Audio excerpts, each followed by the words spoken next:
what is consciousness? How did evolution choose us to become sentient?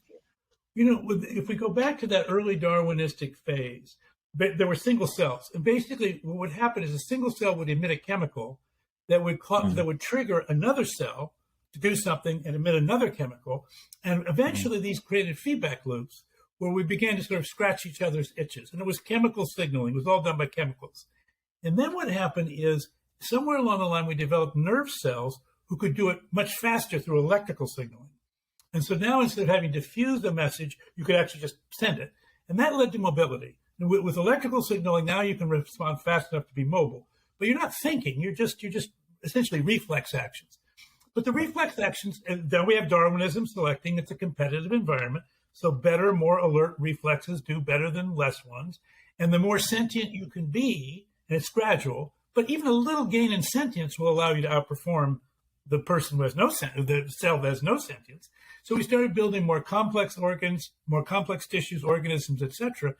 And consciousness emerges and we become aware. But again, I think aware in the sense that I'm sentient, not yet self-aware, not like people, because that has to come with language later on. And so that's kind of where it goes. But you're always having an increasingly successful strategy for living, which is what's being selected for, and eventually get to humans with language, which has been an amazing enabler of strategies for living. So that's kind of where it goes.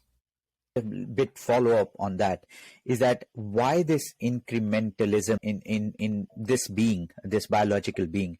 Why not in an animal who cannot think like us? Why not in a plant? Because a plant is a plant for like 4 billion years. An animal is an animal because of evolution, they might have evolved. But why is it this intelligent being evolving every second of his life? How did evolution and like the use of language and all chose us to make that incremental?